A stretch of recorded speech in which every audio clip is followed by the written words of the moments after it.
네, 에스더 2장 우리가 함께 보게 되었습니다. 에스더 2장 1절을 보면 그 후에 라는 말로 시작을 합니다.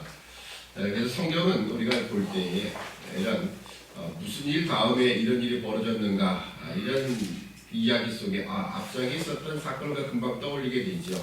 어떤 이야기가 있었냐면 왕이 잔치를 벌이고 그 잔치에 왕후 에스더를 중흥이 일어났을 때 왕 와스디를 갖다가 불러서 야, 사람들 앞에 한번 보여서 즐겁게 잔치 한번 벌여보자. 이랬다가 결국 와스디가 그 왕의 명령에 따르지 않고 거부함을 통하여 와스디가 폐위된 일이 있었습니다. 그러니까 그 일 후에라는 뜻이죠. 근데 사실 그 후에 일어난 일이 뭐냐면 내가 와스디를 왕을 폐해버렸네. 왕후가 없지 않습니까? 사실 왕후가 없다는 건 좀 말이 좀 되질 않죠. 왜냐면 그 나라에 있는 모든 여자들, 처녀가 다 자신의 여인과 같은 개념인데 왕후 없이 어떻게 이렇게 살아갈 수 있을까? 근데 사실 이 시간적인 개념을 우리가 전혀 이 본문을 보면 알 수가 없습니다. 사실은 그 후에라는 말이 4년이 지난 후를 이야기하는 겁니다.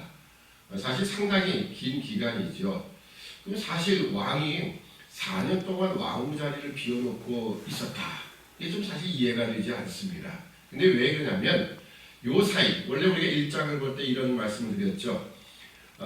이 야닥사스다 왕, 아하수에로 왕 위에 있었던 그 부친 왕이 그리스 원정을 갖다가 폐함을 통하여 전쟁, 그리스를 정복하고자 그 마음이 계속 이 페르시아에 있었는데 죽고 말았습니다. 그래서 이제 이 아하수에로가 자신 아버지의 그 뜻을 따라서 이 다리우스 1세의 그 뜻을 따라서 그리스를 전쟁을 하게 됩니다. 그 전쟁을 하기 전에 그 많은 제후들과, 왜냐하면 제후들을 통해서 군사들을 모집을 해야 되니까요. 그 제후들을 다 위로해주고 축하해주고 격려하면서 많은 군사적인 어떤 사기를 얻기 위해서 그런 잔치를 벌였던 거거든요. 그래서 결국은 이 482년이 사실은 그 아하수에로 왕 즉위 3년입니다. 482년. 그래서 이제 그 전쟁을 준비하고 그래서 480년에 그리스 원정을 떠나게 됩니다. 그리스 원정을 떠나서 그들이 이제 그리스를 쳐들어가는 그 상황 속에 그리스도 그냥 가만히 있다가 전쟁을 이렇게 적군을 맞이하겠습니까? 그래서 그리스도 사람을 모아서 전쟁을 하게 되는데요. 이 페르시아군이 오는 그런 저 사람은 어디서 맞을까 하다가 테르모필레라고 하는 아주 험한 산악 지역이 있습니다. 여기서 1차 방어선을 이 그리스군이 이제 구축을 하고서 거기서 전쟁을 하게 되죠.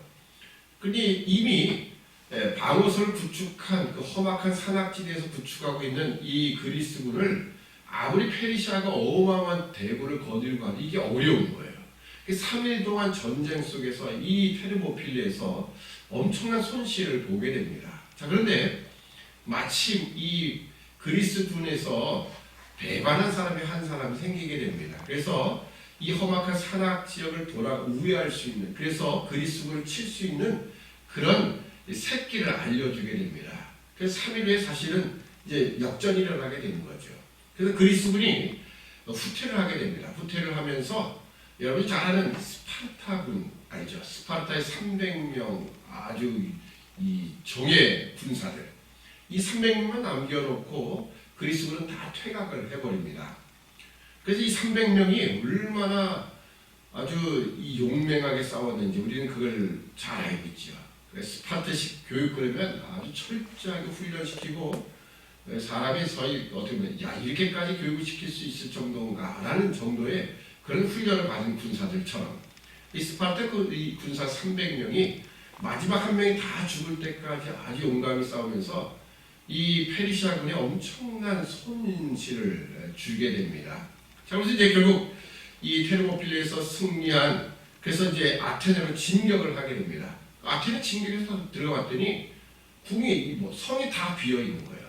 이게 무슨 미리 다 비워두고 다른 곳에 가서 전쟁을 준비하고 있었던 것이죠. 그래서 결국 이건 아닌 것 같다. 근데 이제 이 페르시아군이 뭘 또 했냐면요, 이 육지로만 이동을 하지 않습니다. 왜냐면 그 지중해 하나니까 지중해를 통해서 이 해구를 통해서 이제 이동을 하게 되는데 이 그리스군은 이 어떻게 하면은 이 페르시아의 엄청난 함대를 갖다 물리칠 수 있을까? 그래서 그걸 연구하다가 살라미스라는 그 해역에서 전쟁을 하게 되고 마치 우리나라가 이순신 장군이 우리 어디입니까? 저 밑에 그 진도 있는데 울돌목 마치 그런 것처럼 또 한산대첩 이런 것처럼 이 살라미스 해전에서 엄청난 승리를 얻게 됩니다. 이 페르시아의 배들을 거의 다 섬멸할 정도로 엄청난 전쟁의 승리를 얻게 되고요. 결국은 이 살라미스 해전에서 패전한 이 페르시아 군대가 결국은 어디로 가게 되냐면요. 플라타야라는 곳으로 육지에서 전쟁을 하게 되는데요. 이 전쟁에서 결국은 이 페르시아군이 완전히 패배를 당하게 됩니다. 그러면서 이제 본국으로 돌아가 버리는 거지요. 결국 페르시아, 이 아하수에로 왕은 이 그리스를 원정하려고 했던 그리스를 정복할 때 이 원정 전쟁에서 참패를 당하고 돌아왔어요. 그 다음에 이 아하수에로 왕의 삶이 어땠냐면요. 매일같이 매일이 아니라 이 계절에는 저쪽 성 많은 별장들 있지 않습니까? 궁들 돌아다니면서 향락으로 일삼다가 결국은 주전 465년에 이 모반에서 신하들 모반에서 암살당해 죽고 맙니다. 오늘 보면 마지막에 보면은 아하수에로를 암살하려고 했던 계획이 있었다. 이것을 모르드게가 알아가지고서는 왕의 고에서 결국은 그것이 무마된 일이 있었죠. 왜냐하면 그런 상황을 보시면 됩니다. 이 페르시아가 이 그리스 원정 전쟁에서 패한 후에 그리고서는 와서 왕이 맨날 주색 잡기로 일색을 하고 있으니 그죠? 신하들이 가만히 있겠습니까? 결국 모반당을 죽는 사건이 발생하게 되는데 이제 그 전쟁에서 패하고 돌아온 이 기간까지의 공백이 그 후에는 말 속에 다 들어 있습니다. 그리고 나서 이제 돌아와서 이제 여인들만 보다 보니까는 왕후가 없다라는 거예요. 그래서 이제 왕후를 간택하는 일이 이제 오늘 보면 2장에 이렇게 기록이 되어 있습니다. 자, 그래서 이제 모든 도성 수산의 나라에 왕후를 간택한다는 명령을 내리게 되고 아름다운 처녀들을 다 불러서 해계에 수하해서 왕후가 될 수 있는 그 교육을 받도록 한 겁니다. 그래서 대단하죠. 그 교육 기간이 상당히 길고요. 아마 순차적으로 왕에게 나아갔다가 왕이 다시 그를 부리지 않으면 왕후가 될 수 없은 그냥 후궁으로 그냥 남아버리는 그런 처지, 그런 상황에 있었고요. 여기 보면 이제 5절 이하에 모르드게를 이제 소개를 하게 됩니다. 에스더를 등장시키기 위해서 이 모르드게를 소개하고 있는데요. 자, 5절을 보면 도성수산에 한 유다인이 있으니 이름은 모르드게라. 이 모르드게를 소개하면서 이런 표현을 계속해서 연결해 이야기를 합니다. 저는 베냐민의 자손이니 기스의 증손이요 시므의 손자요 야일의 아들이라. 여러분 생각해 보시면 기스가 누굽니까? 베냐민 자손의 기스가 사울왕의 아버지입니다. 사울왕의 아버지가 갑자기 여기 기록이 되어 있죠. 사울왕 때가 언제냐면 주전 1000년 이전 사람입니다. 1000년 이전. 그러니까 다윗이 1000년이고 다윗보다 사울이 더 나이가 많죠. 그러니까는 연대적으로 지금 이게 480년대니까 얼마만큼 긴 세월입니까? 한 거의 500년 넘어서 600년 가까이 되는 그 기간의 이야기를 지금 여기다 쓰고 있어요. 기스의 아들, 기스의 증손이요, 시므의 손자요. 시므이가 누굽니까? 그렇죠? 사울왕의 그 사촌이죠. 그래서 다윗이 압살롬의 반역 때 막 이제 궁을 버리고 도망갈 때 막 언덕 위에서 돌을 던지면서 다윗을 저주했던 인물이 그 시므이입니다. 갑자기 모르드게를 소개하면서 저 기스라는 인물을 소개하고 있고요. 자, 계속해서 기록하면 6절에 보면 전에 바벨론 왕 느부갓네살이 예루살렘의 유다 왕 여고냐와 백성을 사로잡아갈 때 모르드게도 함께 사로잡혔더라. 이 느부갓네살이 예루살렘에서 사람들을 잡아갈 때가 언제입니까? 587년입니다. 지금은 언제? 480년이에요. 480년에서 조금 더 이제 전쟁이 끝났으니까 479년 그 이하일 겁니다. 그러면 몇 년이 더 차이 납니까? 100년이 더 차이가 나는 그때예요. 아니 갑자기 모르드게가 지금 100살, 100몇십 살 된 사람이냐? 그건 아닙니다. 모르드게가 태어나기 전인데도 불구하고 모르드게를 썼어요. 이게 개역성경이 조금 잘못 번역해서 모르드게를 썼는데 원래는 그는이라고 이렇게 번역되어야 맞습니다. 그는 누구냐면 바로 그 앞전에 썼던 베냐민 자손 가운데 기스와 시므이 그리고 야일의 후손 가운데 한 사람입니다. 한 사람이 그가 돼야 맞지 모르드게라고 하면 안 됩니다. 근데 이제 이게 개역성경이 좀 여기서 잘못해서 이걸 모르드게라고, 왜냐면 앞에 모르드게 소개하면서 기스의 증손이다 이렇게 소개를 하기 때문에 아마 모르드게를 여기다가 써버렸는데요. 원래는 그라고 번역을 해야 맞습니다. 그러니까 기스의 후손 가운데 어느 한 사람이 이 느부갓네살의 그 포로 잡혔을 때 잡혀갔고, 그리고서는 모르드게가 그 후손으로 지금 태어나서 있는 겁니다. 그럼 그 성경이 이것을 잘못 기록한 거냐? 그건 아닙니다. 왜 그러냐면 지금 이 모르드게를 소개하면서 굳이 연결시키고 싶은 이름이 누구냐면 바로 기스, 사울왕을 소개하고 싶은 겁니다. 여기는 기스, 그 다음에 시므이, 야일만 소개됐지만 기스의 아들인 사울을 우리가 잘 알죠. 사울을 왜 여기서 떠올리게끔 만드느냐? 그것도 시대적으로 500년이 훨씬 더 이전 사람인 왜 기스와 그 아들 사울의 이야기가 언뜻 떠오르게끔 만드느냐? 그 바로 그 다음 3장에 등장하는 하만이라는 사람 때문에 그렇습니다.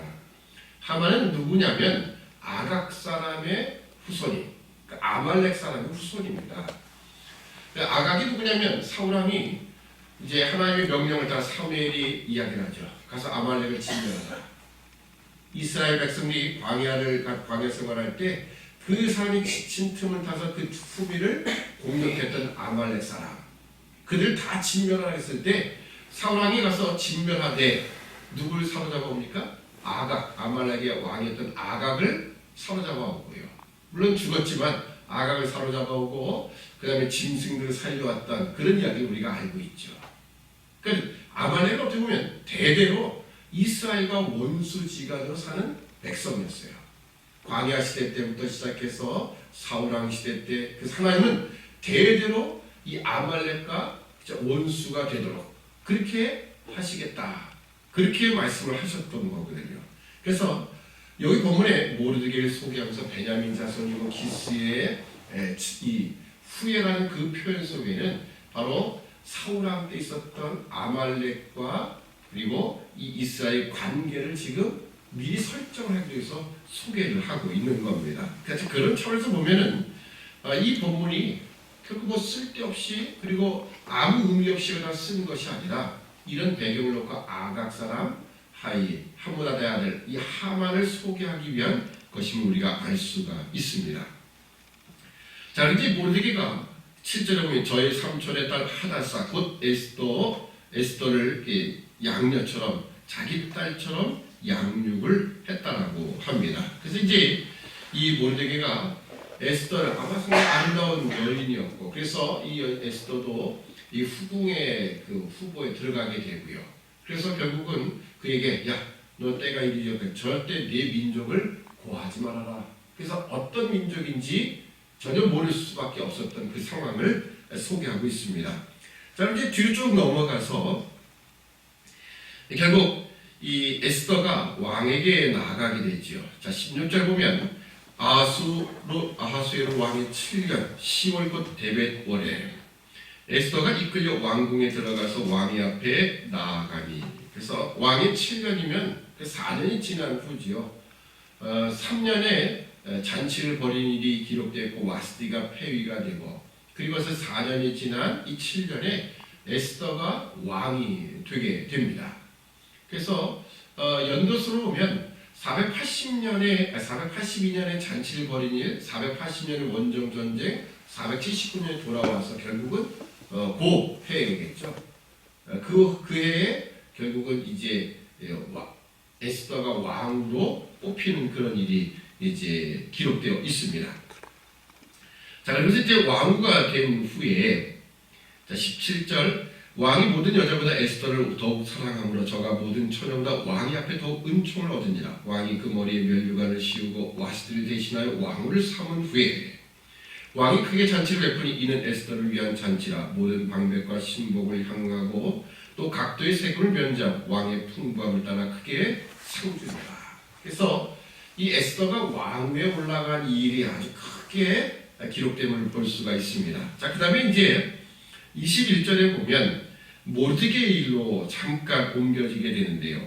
자, 모르드게가 대궐문에 앉았을 때 문지킨 왕의 내시 빅단과 데레스 두 사람이 아하수에로 왕을 원하여 모살하려 하거늘. 아까 제가 처음에 이 전쟁의 상황을 이야기했던 것처럼 전쟁에서 패하고 돌아온 이 아하수에로는 이 여인들로 인한 주색 잡기에 빠진, 결국은 그것 때문에 신하들이 야 이래가지고 이 나라가 무슨 꼴이 되겠느냐. 그래서 그 왕을 모살하려 한 것 같습니다. 근데 여기에 이 사실에서 이것은 어떻게 보면 페르시아의 역사를 기록한 책은 아니에요. 그러니까 만약 그것을 역사로 그냥 평가한다면 모르드게는 오히려 더 페르시아의 그냥 일반적인 입장에서 보면 저건 죽어도 되는 왕인데 그래야 페르시아가 더 새로운 왕을 통해서 더 강건한 나라가 될 수 있는데 여인의 그 치마 속에 푹 빠져 있는 왕, 그 나라 꼴이 뭐가 되겠습니까? 근데 그런 건 전혀 기록하지 않죠. 오히려 모르드게가 여기서 왕에게 충성된 사람으로 묘사가 되게 됩니다. 그 빅단과 데레스가 왕을 모살하는 이 계획, 그것을 다시 고하게 되고 이 에스더에게 고하고 이 모르드게 이름으로 왕에게 고함을 통하여 결국 그것을 사실하여 오늘 같으면 그 사람들 붙잡아다가 고문을 해가지고 결국 그들을 죽였다. 뭐 그런 이야기겠죠. 근데 이것이 궁중에게 기록되면서도 모르드게는 아무런 보상을 받지 않습니다. 이 정도 되면 이 누구냐 그 사람 불러와라. 그래서 아주 큰 관직을 하나 하사하는 일로 이렇게 됐을 텐데 전혀 보상이 없는 것으로 끝을 맺습니다. 이것도 아마 후에 모르드게가 이 하만이 그렇죠 왕 다음에 높은 지위를 얻게 되고 모르드게 내가 지나갈 때 절도 하지 않는 저놈 내가 꼴배기에서 죽이겠다라고 했던 그 시각에 결국은 그 보상이 주어지게 되는 것을 우리가 이제 후에 보게 됩니다. 그래서 오늘 우리가 기억할 것은 이 모르드게가 당장은 자신이 한 일에 대해 보상을 받지 못하지만 마치 오늘날 우리 신자들의 모습과 같지요. 우리가 내가 이렇게 신앙생활함을 통하여 내가 주 앞에 이런 열심으로 정성으로 나감에 대해서 당장 보상이 없는 경우도 사실 많습니다. 그렇지만 우리의 보상은 반드시 영적인 것이요 하나님 나라에서의 보상을 늘 기억해야 돼요. 그것을 이 세상에서 받으려고 하면 안 되는 겁니다. 만약에 여기서 모르드게가 그 보상을 다 받았더라면요 사실 그 뒤에 있는 일은 사실 다 없어질 겁니다. 그러니까 어떻게 보면 오늘 우리가 이 세상에서 보상을 받으려고 하는 것은요 사실 우리가 좀 성경적인 시각에서 벗어나는 거예요. 그러니까 어제 우리는 물질에 관한 이야기를 할 때는 청지기적 사명이지 이 세상에서 내가 하나님을 잘 섬기고 내가 충성함을 통하여 지금 이 현 세상에서 보상을 받겠다 이런 도식은 기독교 신앙하고 사실은 맞지가 않는 겁니다. 그러니까 우리는 이 말씀을 보면서 이런 생각을 해봐야 됩니다. 자, 우리가 처음에 했던 이야기처럼 이거는 이 페르시아 역사를 기록하는 책은 아니에요. 상당 부분의 이야기를 생략하고 어떻게 보면 이 세상의 역사를 기록하는 그런 어떤 의미대로 기록하지도 않습니다. 왜 이렇게 기록할까? 이 모든 이야기 속에는 우리가 처음에도 1장을 하면서 이야기에 언급했던 것처럼 하나님의 이름이 한 번도 언급되지 않지만 하나님은 이 세상 안에서 하나님의 작정을 가지고 그 작정대로 이루어가시는 하나님이라는 우리는 하나씩 하나씩 발견하게 되는 겁니다. 이 하나님의 작정이라는 말은 사실 신학적인 용어입니다. 신학적인 용어인데 그래서 우리는 보통 이 작정이라는 말을 이렇게 잘 안 쓰죠. 그래서 하나님의 작정을 할 때 이 하나님의 작정은 우리 예정이라는 말을 좀 많이 듣죠. 장로교 안에서 하나님의 예정 그러면 잘합니다. 하나님은 모든 일에 계획과 준비를 갖고 계신 분이다라고 제가 소개를 해드립니다. 단순히 앞날 미래를 다 정해놓으셨다 그런 개념이 아니라 계획과 의지를 갖고 계신 하나님을 소개할 때 하나님의 예정이라고 합니다. 근데 작정은 사실은 같은 의미입니다. 하나님의 작정을 할 때 하나님은 이 세상의 모든 만물과 모든 역사 그 일에 하나님 뜻과 계획을 갖고 계시고 그것을 하나씩 하나씩 섭리하셔서 이루어 가신다라고 할 때 우리는 그것을 하나님의 작정이라고 합니다. 그 하나님의 작정과 예정이 뭐가 다르냐? 하나님의 예정은요, 딱 한마디로 말하면 하나님의 택한 백성을 위한 하나님의 계획입니다. 구속 계획이라고 말씀드려도 되고요. 그 택한 백성을 위한 그 계획과 그 모든 일을 말할 때 우리는 하나님의 예정이라고 말하고요. 하나님의 작정이라고 말할 때는 하나님의 백성을 더 뛰어넘은 이 세상의 모든 생명체들, 모든 우주 만물까지도 다 포함하는 개념입니다. 그러니까 하나님의 작정은 훨씬 더 범위가 크지요. 하나님의 예정은 하나님의 백성들이란 구속받는 백성들에 관한 하나님의 뜻과 계획을 말할 때 하나님의 예정 이런 차원이 있습니다. 그러니까 오늘 이 하나님의 작정이라고 제가 제목을 붙이는 것은 지금 어떻게 보면 페르시아 역사 이야기죠. 페르시아 궁에서 일어나는 그런 일들이지만 이 안에도 하나님의 뜻이 분명히 있다는 거예요. 근데 성경은 제가 아까 처음에 소개드렸던 전쟁 이야기는 다 생략해버리죠. 왜요? 그건 하나님의 작정이지만 결국 하나님의 작정 속에 하나님의 그 예정을 지금 소개하기 위함입니다. 왕후 에스더가 발탁되는 이야기를 초점으로 두기 위하여 이 세상의 역사를 하나님 다 기록하지 할 필요가 없는 거죠. 예, 그런 내용이 그렇지만 그 배경 속에서 바로 이런 하나님의 작정이 어떻게 이루어지고 있는가 우리가 보게 되는 겁니다. 그러니까 우리는 언제나 이 하나님의 큰 작정을 늘 생각해야 돼요. 나만 향한 하나님의 계획과 뜻 이런 것이 아니라 이 세상, 물론 우리가 중심이죠. 우리가 어제 함께 확인했던 것처럼 이 역사의 중심은 누가 있냐면 언제나 하나님의 백성이 있는 거예요. 그죠? 그 백성들을 위하여 하나님은 하나님의 작정을 갖고 계시다. 그러니까 우리가 얼마나 귀한 존재인가. 이 하나님의 작정의 그 중심에 언제나 하나님의 백성이 있다는 것. 내가 있다는 것을 다시 한번 기억하며 우리가 우리의 삶이 얼마나 소중한 인생인가 다시 한번 기억하는 믿음의 백성이 되어야 할 것입니다. 기도하겠습니다. 사랑의 아버지 하나님, 은혜와 하나님 백성들이 있으며 이 하나님의 예정 안에도 우리 하나님의 택한 백성들 우리 나 자신이 그 안에 있음을 기억하게 하시고 하나님이 얼마나 우리를 소중하게 여기시는가 우리를 중심으로 놓고 이 세상 역사를 이루어 가시는 이 하나님의 그 손길과 그 계획과 뜻을 바라보며 언제나 희망과 용기를 얻게 하시되 단순히 우리 신앙생활이 이 세상에서의 보상이 아니라 영원한 나라에서의 보상 반드시 그 보상이 있음을 기억하며 우리가 오늘 현실의 삶을 주 앞에 말씀을 따라 충성된 삶이 되도록 은총을 허락하여 주시옵소서. 감사하며 예수님의 이름으로 기도드립니다. 아멘.